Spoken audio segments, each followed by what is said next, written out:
बिस्मिल्लाहिर्रहमानिर्रहीम। Students, viewers and friends, अस्सलामु अलैकुम वरहमतुल्लाहि वबरकातुहू।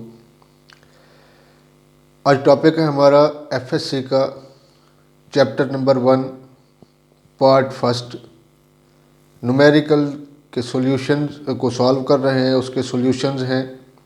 न्यूमेरिकल नंबर है 1.6 और उसकी जो स्टेटमेंट है, what are the dimensions and units of gravitational constant g in the formula F is equal to g m1 m2 over r square. अब इसके मुताबिक फार्मूला भी उसने बता दिया है, F is equal to g m1 m2 over r square. इस formula की मदद से ग्रेविटेशनल कांस्टेंट जी के यूनिट्स और डायमेंशन को फाइंड करना है, और इसको फाइंड करने के लिए डायमेंशन और यूनिट ग्रेविटेशनल कांस्टेंट का फाइंड करना है। Formula F is equal to G m1 m2 over r square. ये हमें ऑलरेडी उस न्यूमेरिकल या प्रॉब्लम्स की स्टेटमेंट के अंदर बता दिया गया है। नेक्स्ट इसको हमने सॉल्व करना है। यही इक्वेशन लेंगे, इसको रीअरेंज करना है पहले, क्योंकि हमारा जो रिक्वायर्ड रिजल्ट है वो g है। अब इसका सॉल्यूशन है,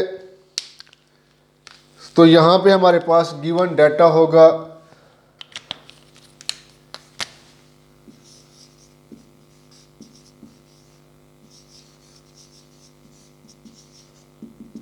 गिवन डाटा के अंदर dimension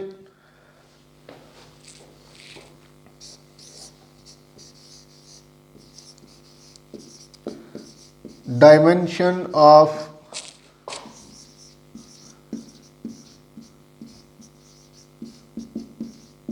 gravitational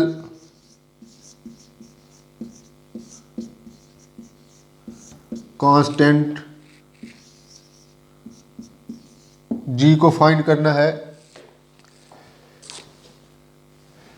similarly unit of gravitational constant जी का फाइंड करना है, और इसके अंदर गिवन डाटा है। फिर क्या होगा,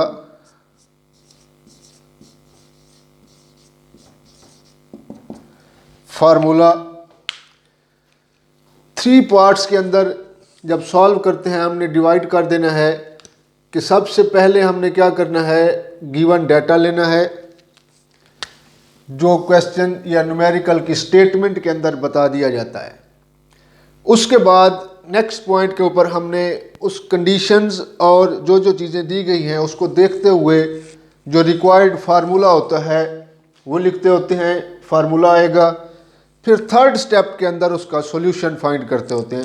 तो कोई भी न्यूमेरिकल को सॉल्व करते वक्त उसके सॉल्यूशन को 3 पार्ट्स के अंदर डिवाइड करेंगे। फर्स्ट पार्ट उसका given data, second part required formula, और थर्ड पार्ट के अंदर उसको सॉल्व करेंगे, मीन उसका solution.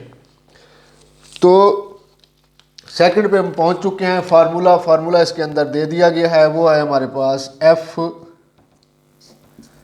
Is equal to G m1 m2 over r का स्क्वायर। अब आगे इसका क्या है, सॉल्व करना है।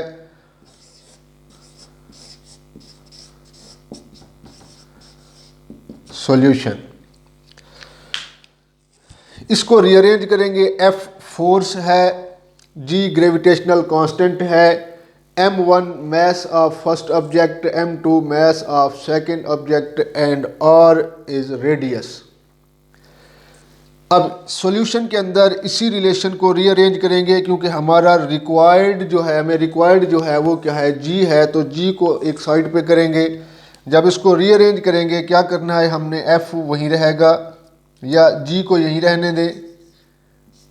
F r ऊपर आके क्या होगा, मल्टीप्लाई हो जाएगा r का स्क्वायर, और ये m नीचे आके डिवाइड हो जाएगा m1 एंड m2। तो ये एक फार्मूला बन गया हमारे पास जिसको इक्वेशन नंबर हमने 1 का नाम दे दिया। अब इस फार्मूले की मदद से इसकी डायमेंशन और यूनिट फाइंड करेंगे। अब सबसे पहले जो है इसके अंदर डायमेंशन को फाइंड आउट करते हैं।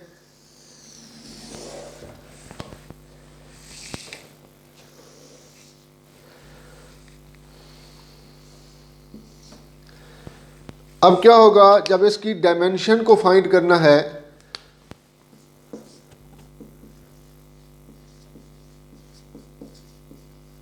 डायमेंशन जी की डायमेंशन फाइंड करेंगे, तो डायमेंशन को फाइंड करने के लिए एक स्पेसिफिक साइन होता है या नोटेशन होती है, जिसके अंदर उसको जब भी लिखा जाता है तो वो उसकी डायमेंशन काउंट होती है। अगर उस फॉर्म के अंदर नहीं लिखा जाता तो वो चाहे हमने डायमेंशन भी लिखी हो वो डायमेंशन काउंट नहीं होती। और वो नोटेशन जो है वो इस तरह की, जैसे हम बड़ी ब्रैकेट लिखते हैं, ये होती है। अब यहाँ पे जी की डायमेंशन को हमने find out, first of all G की डायमेंशन को फाइंड आउट करना है। तो जी डायमेंशनली इसको लिखेंगे। इसकी डायमेंशन को फाइंड करने के लिए क्या करना है, हमने बराबर है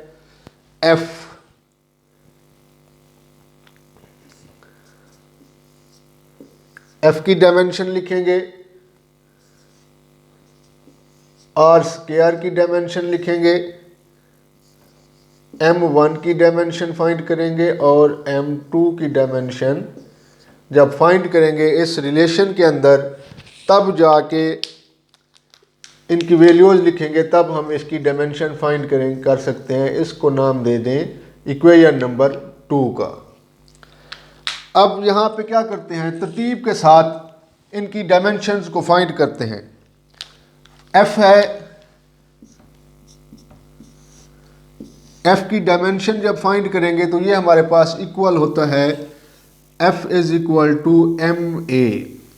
किसके बराबर, एम इसकी डायमेंशन और ए की डायमेंशन। अब m तो मैस है, हमें पता है इसकी डायमेंशन m होती है।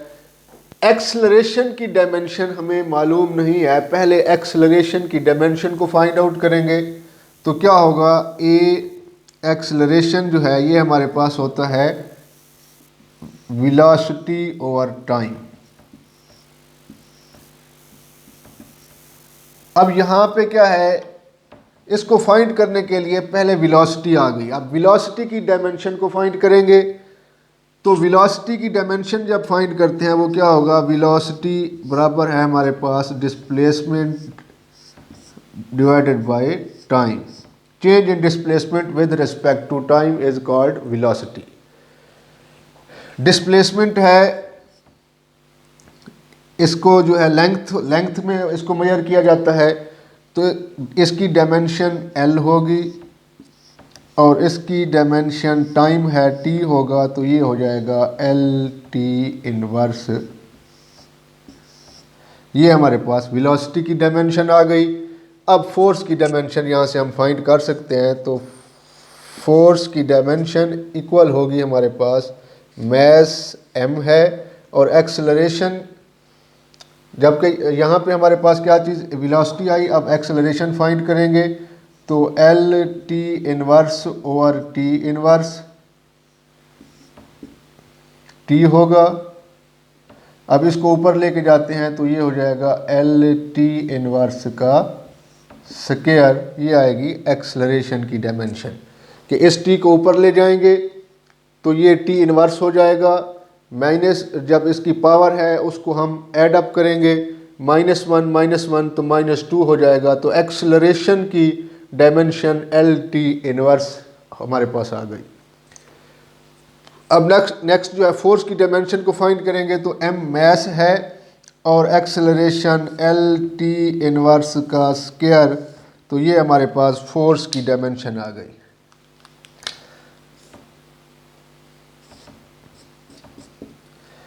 अब फोर्स की डायमेंशन है, अब इसके अंदर इनकी वैल्यूज़ को पुट करके डायमेंशंस को जी की डायमेंशन फाइंड कर सकते हैं। अब यहाँ पे आर है, अब सिमिलरली आर की डायमेंशन को फाइंड करेंगे।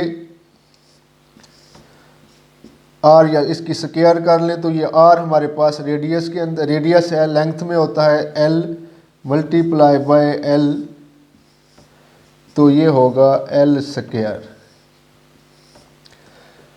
सिमिलरली आगे क्या चीज़ आ जाएगी, मैस है, तो मैस स्क्वायर हो जाएगा, तो मैस की डायमेंशन भी m होता है, तो ये m स्क्वायर, ये मैस की डायमेंशन आ जाएगी। अब इसको रामन के अंदर 1, 2 और 3, अब ये रिक्वायर्ड थी इसकी डायमेंशन मैस की और ये आर की, एफ की, इनकी डायमेंशंस हमने फाइंड आउट कर ली। ये हमारे पास फाइनल जी की रिलेशन है, इसके अंदर ये वैल्यूज़ पुट करेंगे तो जी की डायमेंशन हम फाइंड कर सकते हैं। तो यहाँ पे जी की डायमेंशन फाइंड करते हैं। G is equal to F की डायमेंशन फाइंड की, क्या आया, एम एल टी इनवर्स का square, M L T inverse का स्क्वायर।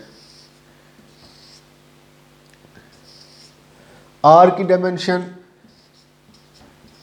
एल स्क्वायर, एम की डायमेंशन एम स्क्वायर। तो ये होगा हमारे पास, एम को जब ऊपर लेके आते हैं एम इनवर्स का स्क्वायर, एम एल का क्यूब, टी इनवर्स। अब ये -2 है, इसका प्लस होगा, प्लस करेंगे तो -1 हो जाएगा। अब ये हमारे पास बनेगा M inverse L cube T inverse का स्क्वायर। जी की डायमेंशन आ गई, तो जी की डायमेंशन फाइंड करनी थी। इस न्यूमेरिकल का फर्स्ट पार्ट हमने सॉल्व कर लिया। अब नेक्स्ट पार्ट की तरफ चलते हैं, वो क्या है, जी का यूनिट फाइंड करना है।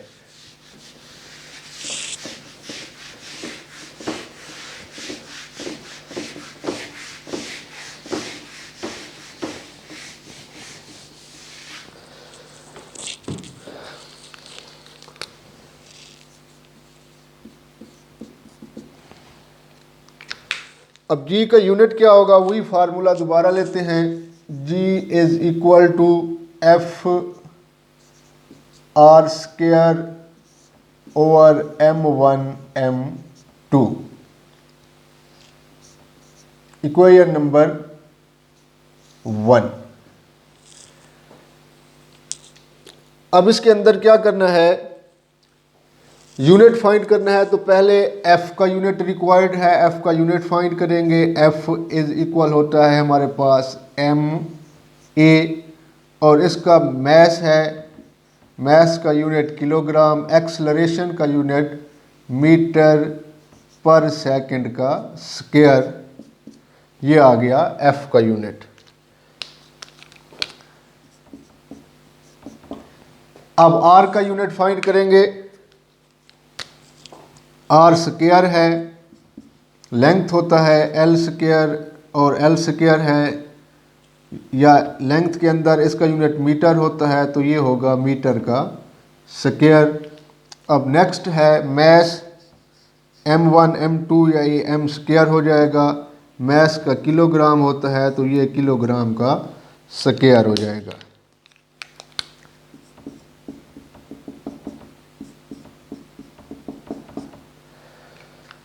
अब इनकी इस इक्वेशन नंबर 1 के अंदर ये वैल्यूज पुट कर देंगे।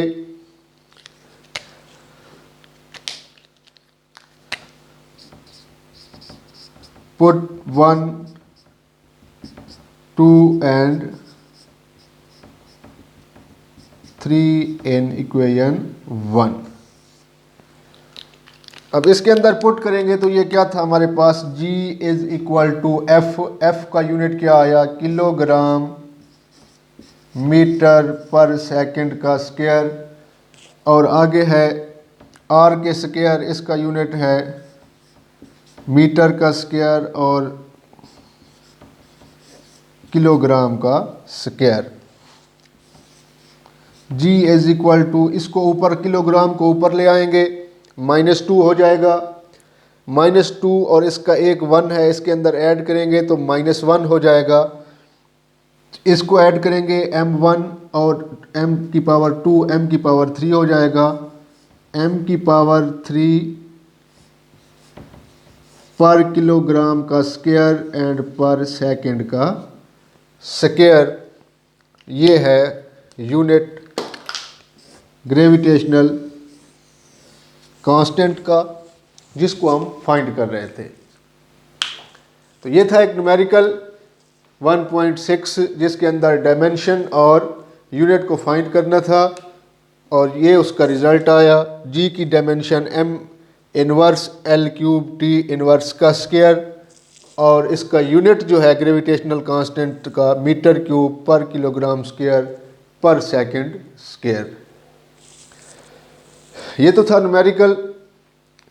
और अगर आप इस चैनल को फर्स्ट टाइम देख रहे हैं या इसको अभी तक सब्सक्राइब नहीं किया, तो चैनल को लाजमी सब्सक्राइब कीजिए, बेल आइकन को लाजमी दबाइए ताकि तमाम नई आने वाली वीडियोज़ आप तक पहुंचती रहें, और इसे ज़्यादा से ज़्यादा अपने फेलोज़ और फ्रेंड्स के साथ शेयर कीजिए ताकि तमाम स्टूडेंट्स इससे फ़ायदा उठा सकें। अल्लाह हाफ़िज़।